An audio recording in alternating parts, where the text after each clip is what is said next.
जरा सोचिए, अगर आज आपको दिल्ली से मुंबई जाने के लिए 10 अलग अलग देशों का वीजा लेना पड़ता।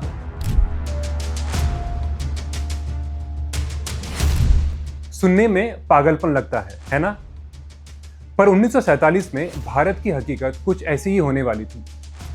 500 से ज्यादा छोटी बड़ी रियासतें, हर कुछ किलोमीटर पर बदलता देश, झंडा और कानून। यह एक डरावना सपना था जो सच होने के कगार पर था। लेकिन फिर एक शख्स आया, एक ऐसा नेता जिसने भारत को टूटने से बचाकर जोड़ दिया, एक ऐसा महानायक जिसने अपनी जिद और फौलादी इरादों से भारत के बिखरे हुए नक्शे को हमेशा के लिए एक कर दिया। वे थे भारत के पहले उप प्रधानमंत्री और गृह मंत्री, लेकिन उनकी असली पहचान थी एक राष्ट्र निर्माता की। उन्हें सरदार का नाम दिया बारडोली की महिलाओं ने, लेकिन पूरी दुनिया ने उन्हें माना आयरन मैन।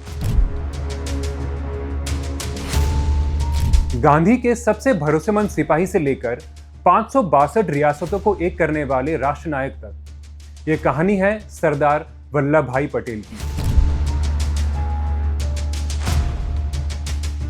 यह सिर्फ एक स्वतंत्रता सेनानी की कहानी नहीं है, यह शिल्पी की कहानी है जिसके बिना आज का भारत शायद वो नहीं होता जिसे हम और आप अपना देश कहते हैं। तो चलिए शुरू करते हैं उस महानायक की यात्रा जिसने भारत को बनाया।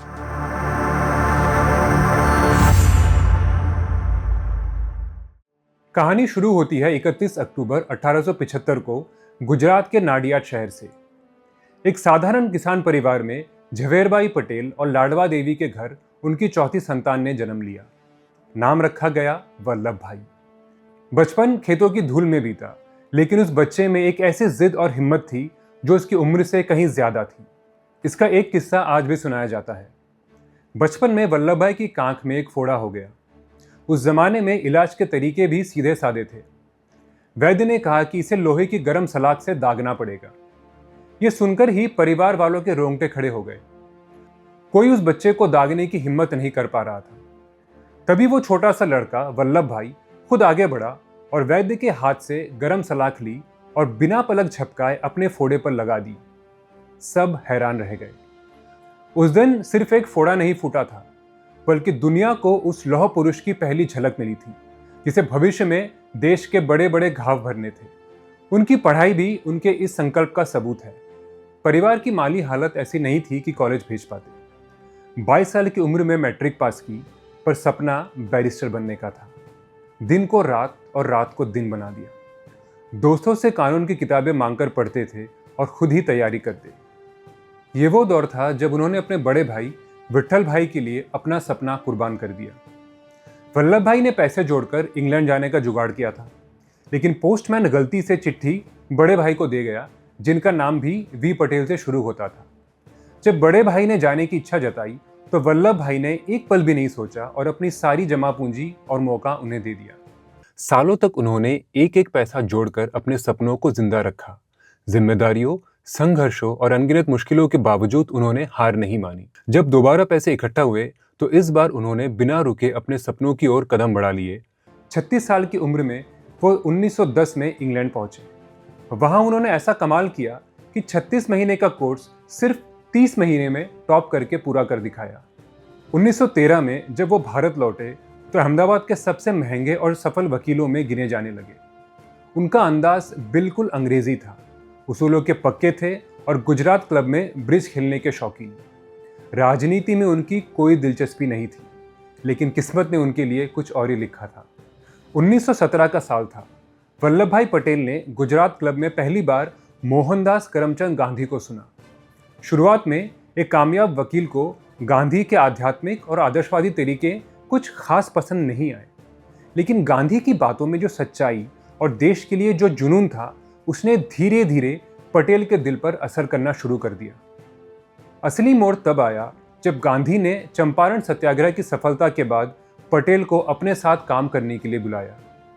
गांधी की आंखों में देश को आज़ाद करने का सपना था और उस सपने को हकीकत में बदलने के लिए उन्हें एक ऐसे सेनापति की ज़रूरत थी जो ज़मीन पर लड़ना जानता हो। उन्होंने उस तेज तर्रार जिद्दी वकील में वो सेनापति देख लिया था। पटेल ने अपनी ज़िंदगी का सबसे बड़ा फैसला लिया। उन्होंने अपनी शानदार वकालत, अपना महंगा सूट बूट और क्लब की आरामदायक शामें सब कुछ छोड़ दिया और देश की आज़ादी की लड़ाई में कूद पड़े। एक बैरिस्टर अब देश का सिपाही बन चुका था। आज़ादी की राह आसान नहीं थी और पटेल की पहली बड़ी परीक्षा हुई 1918 के खेड़ा सत्याग्रह में। उस साल गुजरात का खेड़ा जिला भयानक सूखे की चपेट में था। फसलें बर्बाद हो चुकी थी, लेकिन अंग्रेजी हुकूमत ने लगान 23% और बढ़ा दिया। किसान गांधी जी के पास पहुंचे और गांधी जी ने इस लड़ाई की कमान सौंपी अपने नए सेनापति वल्लभ भाई पटेल को। पटेल ने गांव गांव घूमकर किसानों को इकट्ठा किया और नारा दिया, लगान मत दो।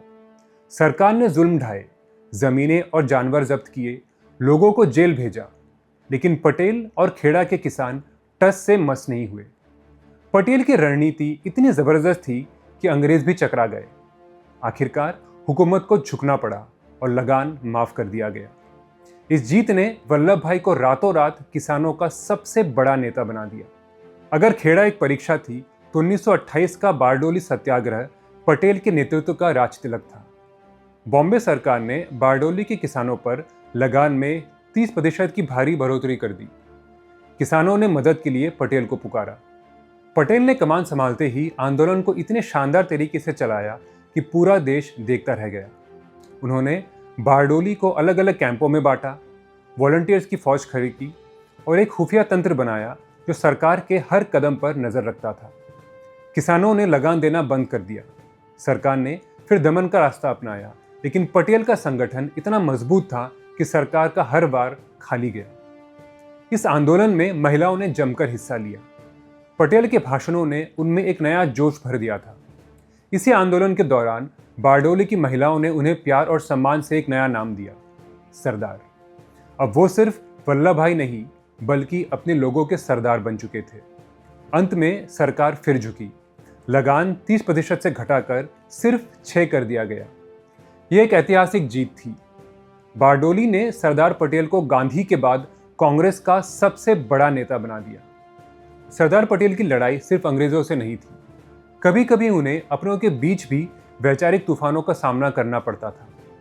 कांग्रेस के अंदर 3 बड़ी ताकतें थीं, गांधी, पटेल और नेहरू।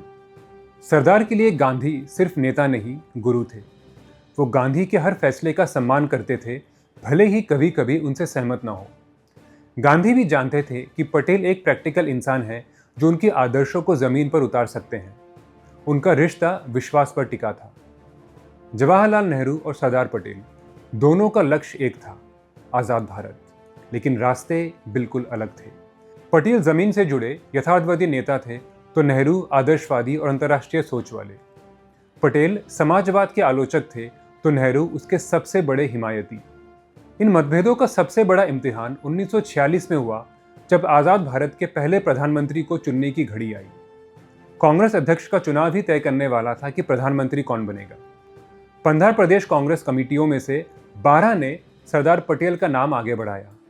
साफ था कि पूरी पार्टी पटेल को प्रधानमंत्री के रूप में देखना चाहती थी, लेकिन गांधी जी चाहते थे कि नेहरू प्रधानमंत्री बने। उन्हें लगता था कि नेहरू अंतर्राष्ट्रीय मामलों को बेहतर संभालेंगे और दूसरे नंबर पर काम करना शायद स्वीकार न करें। गांधी जी ने पटेल से अपना नाम वापस लेने को कहा। गुरु का आदेश मानकर सरदार ने एक पल भी नहीं सोचा और प्रधानमंत्री पद की दौड़ से हट गए। नेहरू से मतभेद के बावजूद उन्होंने कभी देश हित से समझौता नहीं किया। ये सरदार पटेल का वो महान त्याग था जहां उनकी सोच साफ थी, पहले देश फिर राजनीति। आपको क्या लगता है, अगर 1946 में सरदार पटेल प्रधानमंत्री बनते तो आज का भारत कैसा होता? नीचे कमेंट्स में अपने विचार हमें ज़रूर बताइए। देश के सीने पर बंटवारे का घाव था और साथ ही 565 रियासतों का खतरा। अंग्रेज़ों ने इन रियासतों को आज़ाद छोड़ दिया था कि वो चाहे तो भारत में मिले, पाकिस्तान में मिले या अपना अलग देश बना ले। ये भारत की एकता पर एक टाइम बॉम्ब जैसा था। लेकिन इस नामुमकिन काम को मुमकिन बनाने का जिम्मा उठाया भारत के पहले गृह मंत्री सरदार वल्लभ भाई पटेल ने। वो कठोर फैसले लेने से कभी नहीं डरे, चाहे विरोध कितना भी हो, क्योंकि उनकी शक्ति के पीछे छिपा था देश के लिए अटूट प्रेम। उन्होंने अपने सचिव वीपी मेनन के साथ मिलकर एक ऐसी रणनीति अपनाई जिसे गाजर और छड़ी की नीति कहा गया। उन्होंने राजाओं और नवाबों से देशभक्ति की अपील की, उन्हें फायदे समझाए और साथ ही ये भी साफ कर दिया कि कि भारत अपनी छाती पर आज़ाद टापुओं को बर्दाश्त नहीं करेगा। देखते ही देखते सैकड़ों रियासतें भारत में शामिल हो गई, लेकिन 3 रियासतें नासूर बनी हुई थीं: जूनागढ़, हैदराबाद और कश्मीर। गुजरात की रियासत जूनागढ़ का नवाब मुस्लिम था, पर ज़्यादातर आबादी हिंदू थी। नवाब ने पाकिस्तान में शामिल होने का ऐलान कर दिया। सरदार ने इसे मानने से इनकार कर दिया। उन्होंने जूनागढ़ की आर्थिक नाकेबंदी की और फौज को तैयार रखा। नवाब डरकर कराची भाग गया। इसके बावजूद जूनागढ़ में जनमत संग्रह हुआ और 91% से ज़्यादा लोगों ने भारत को चुना। हैदराबाद भारत की सबसे अमीर और सबसे बड़ी रियासत थी। वहाँ का निज़ाम एक आज़ाद देश का सपना देख रहा था और उसकी रजाकार नाम की कट्टरपंथी सेना हिंदुओं पर अत्याचार कर रही थी। सरदार पटेल ने हैदराबाद को भारत की पेट में कैंसर कहा था, जिसका ऑपरेशन ज़रूरी था। जब बातचीत से बात नहीं बनी तो सरदार ने एक फौलादी फैसला लिया। 13 सितंबर 1948 को भारतीय सेना ने ऑपरेशन पोलो शुरू किया। इसे पुलिस एक्शन का नाम दिया गया। सिर्फ 5 दिन के अंदर निज़ाम की सेना ने घुटने टेक दिए और हैदराबाद हमेशा के लिए भारत का हिस्सा बन गया। ये सरदार की लौ इच्छा शक्ति का सबसे बड़ा सबूत था। अगर पटेल नहीं होते तो शायद हैदराबाद आज भारत का हिस्सा नहीं होता। कश्मीर का मामला सबसे पेचीदा था। महाराजा हरी सिंह आज़ाद रहना चाहते थे, लेकिन अक्टूबर 1947 में पाकिस्तान ने कबालियों की आड़ में कश्मीर पर हमला कर दिया। घबराए महाराजा ने भारत से मदद मांगी। सरदार ने फौरन विलय पत्र पर दस्तखत करवाए और भारतीय सेना को श्रीनगर भेजा। सरदार ने व्यक्तिगत रूप से इस ऑपरेशन की निगरानी की। वो कश्मीर के मुद्दे को संयुक्त राष्ट्र में ले जाने के सख्त खिलाफ थे। उन्हें डर था कि यह मामला हमेशा के लिए उलझ जाएगा, और इतिहास गवाह है कि उनकी ये आशंका सही साबित हुई। इस तरह अपनी सूझबूझ, कूटनीति और दृढ़ता से सरदार पटेल ने 562 से भी ज़्यादा रियासतों को एक करके आज भारत का नक्शा तैयार किया। वो सचमुच आधुनिक भारत के निर्माता थे। रियासतों को जोड़ने के अलावा सरदार ने भारत की प्रशासनिक नींव भी रखी। उन्होंने इंडियन सिविल सर्विसेज को बदलकर IAS और IPS की नींव रखी, जिसे उन्होंने भारत का स्टील फ्रेम कहा। पटेल का मानना था, मजबूत प्रशासन ही मजबूत देश बनाता है। गांधी की मृत्यु के बाद वही देश को संभालने वाले मजबूत स्तंभ बने और बंटवारे के बाद आए लाखों शरणार्थियों के पुनर्वास का काम संभाला। लगातार काम और देश की चिंता ने उनके स्वास्थ्य पर गहरा असर डाला।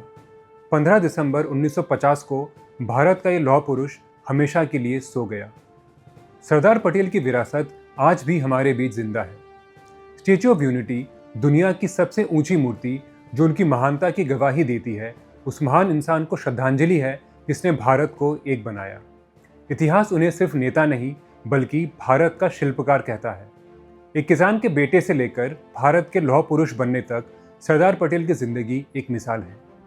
वो एक ऐसे नायक थे जिन्होंने पद से ऊपर देश को रखा, जिन्होंने मतभेदों से ऊपर एकता को चुना और जिन्होंने एक बिखरे हुए मुल्क को एक मजबूत राष्ट्र में बदल दिया। आज का एकीकृत भारत पटेल की दूरदर्शिता का सबसे बड़ा सबूत है। वे गांधी के सबसे वफादार सिपाही थे, राजा नवाबों के लिए एक लौह शासक थे और आधुनिक भारत के सच्चे निर्माता थे। उनकी कहानी हमें याद दिलाती है कि अगर इरादे नेक और संकल्प फौलादी हो तो कुछ भी नामुमकिन नहीं है। सरदार पटेल नाम नहीं, एक मजबूत भारत की पहचान है।